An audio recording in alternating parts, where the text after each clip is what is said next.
Après un long hiver, le printemps est Albert Hoffmann faisait que découvrir En 1943, Albert Hoffmann ne faisait que découvrir les propriétés psychoactives du LSD et il faudra encore 10 ans avant que Rue Gordon-Wasson ne parte à la recherche de souches de psilocybine dans les montagnes du Mexique.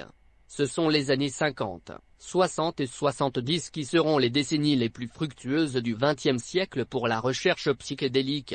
Des milliers d'études sur le LSD ont été menées, alors que les chercheurs se sont penchés sur son potentiel en tant qu'outil de psychothérapie et ses effets surtout, du métabolisme à la perception du temps, en passant par sa puissance en tant qu'outil de lutte contre la toxicomanie. Alors que le soleil se couchait dans les années 60, le gouvernement américain a intensifié sa guerre contre la drogue et, en 1970, le président Nixon a introduit la loi sur les substances contrôlées, rendant la psilocybine, la mescaline, le LSD et le DMT illégaux. La loi a effectivement mis fin à toutes les recherches psychédéliques approuvées par le gouvernement, et ce qui était une inondation a été réduit à un filet, ce qui était la façon dont elle resterait pendant les 3 décennies suivantes. Ce chiffre comprend des essais cliniques chez l'homme, des études comportementales chez l'animal, des commentaires et des articles de synthèse sur la recherche sur la psilocybine.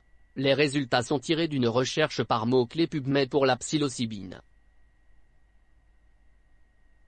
Alors que les études contrôlées à grande échelle n'étaient pas une option, tous les psychothérapeutes n'ont pas arrêté leur travail avec les psychédéliques, et des recherches comme le travail de Rick Strassman avec le DMT étaient des exceptions notables à l'interdiction.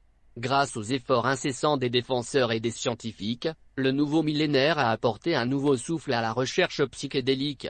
Au début des années 2000, les études sur la psilocybine ont recommencé pour de bon, à partir desquelles des études de plus en plus impressionnantes devaient suivre, et elles ont rapidement été rejointes par des études révolutionnaires sur le LSD. Pendant ce temps, les progrès de la technologie d'imagerie cérébrale ont transformé les psychédéliques en un outil essentiel pour les neurosciences. La recherche sur les substances psychoactives n'a fait qu'augmenter au cours de la décennie et des résultats révolutionnaires sont venus d'études utilisant le cannabis, la kétamine, l'ibogaïne, l'ayahuasca, la psilocybine et le LSD. Un regard sur le nombre de publications scientifiques sur la psilocybine et le LSD au cours des 9 dernières décennies donne une indication passionnante de la direction que prend la recherche psychédélique.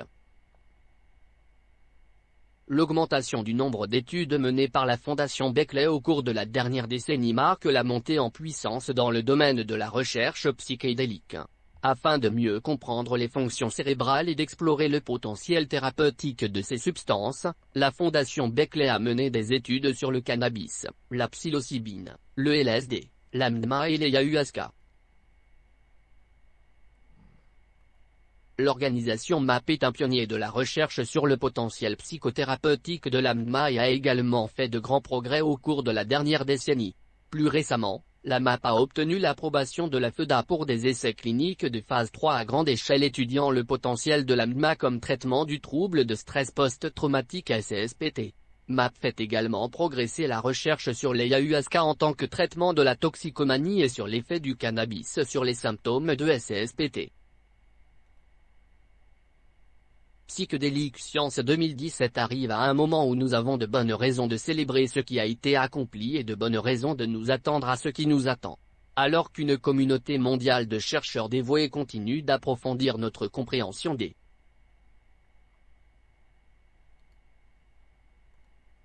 psychédéliques et que la discussion autour de leur potentiel thérapeutique entre dans le courant dominant, c'est vraiment une période passionnante pour la science psychédélique.